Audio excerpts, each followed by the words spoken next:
வணக்கம். தேசம் சிறப்பு செய்திகளுக்காக நான் உங்கள் ரேவதி குணாலன்.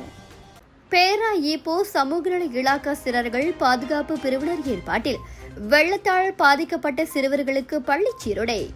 புந்தம் வட்டாரத்தில் கடந்த பிப்ரவரி 19ஆம் தேதியன்று பெய்த கனத்த மழை காரணமாக சில சிறுவர்களின் பள்ளி சீருடைகள் பொருட்கள் வெள்ளத்தில் பாதிக்கப்பட்டன. அதையடுத்து அச்சிறுவர்கள் சீருடைகள் இல்லாததால் பள்ளிக்கு செல்லவில்லை. தொடர்ந்து இவ்விவகாரம் அறிந்து பேரா ஈப்போ சமூக நல இலாக்கா சிறார்கள் பாதுகாப்பு பிரிவின் தலைவர் யுவராஜ் மற்றும் பாலிடெக்னிக் ஒங்கு ஓமார் முன்னாள் மாணவர் சங்கத்தின் தலைவர் சுரேந்திரன் இணைந்து அம்மாணவர்களுக்கு வணக்கம்.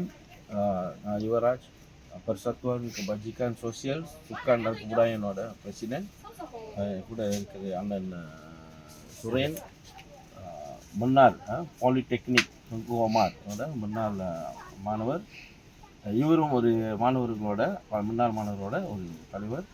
இன்றைக்கி நம்ம கடந்த சமீப காலத்தில் ஒரு 19ஆம் தேதி போல் வெள்ளத்தால் பாதிக்கப்பட்ட சில ஸ்டூடெண்ட்கள் மாணவர்கள் ஏறக்குறைய 10 பேர் கடந்த 5 நாளாக போன வாரத்தில் 5 நாள் பள்ளிக்கு போக முடியாமல் இருந்துச்சு.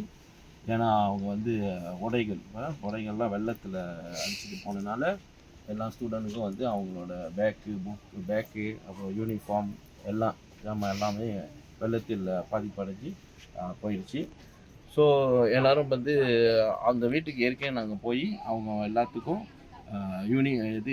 சாப்பாடு ஜாமான்கள் பொருட்கள் தேவைப்பட்ட பொருட்களை கொடுத்துட்டோம் அன்றைக்கி. ஸோ இன்றைக்கு இந்த இதை கேள்விப்பட்டனால கடந்த 5 நாளாக ஸ்கூலுக்கு போகல அப்படின்னோடனே இன்றைக்கு நாங்கள் நம்ம சுரேன் சாரும் நானும் எங்களோட சங்கமும் சேர்ந்து இந்த பிள்ளைங்களுக்கு கடந்த ஒரு 10 பிள்ளைங்களுக்கு நம்ம ஸ்கூல் உடைகளை இன்றைக்கி ஒரு ஃபுல் செட்டாக அப்படியே வாங்கி நாளையிலேருந்து அவங்க பள்ளிக்கு திருப்பி போவாங்க. இதோட முன் காரணம் என்னன்னா, நம்மளோட சமுதாயத்துக்கு படிப்பு ரொம்ப ரொம்ப ஒரு முக்கியம். கல்வி தான் நம்மளை காப்பாற்ற முடியும், வேறு எதுவும் இல்லை. அந்த நோக்கத்தில் சாப்பாடு கூட எங்கே வேணாலும் தேடிக்கலாம், யார் வேணாலும் கொடுப்பாங்க. ஆனால் விட்டு போன கல்வியை திருப்பி நம்மளால் அது கேட்சப் பண்ண முடியாது. அதனால அந்த முயற்சியில் தான் இன்றைக்கி ஈடுபட்டு நம்ம சுரேன் அவங்க குரூப்பும் நம்ம பர்சுவத்தானும் இணைந்து இன்றைக்கி இந்த 10 பிள்ளைங்களுக்கும் நம்ம பள்ளி உடைகளை வாங்கி கொடுத்து நாளையிலேருந்து சிறப்பாக அவங்க ஸ்கூலுக்கு திருப்பி மறுபடியும் பள்ளிக்கு எல்லாம் போவாங்க. பள்ளிக்கு வேண்டிய பொருட்களை வாங்கி கொடுத்தார். இது போன்ற சமூக பிரச்சனைகளுக்கு யுவராஜ் பல வகையில் உதவி செய்து வருகிறார் என்பது குறிப்பிடத்தக்கது.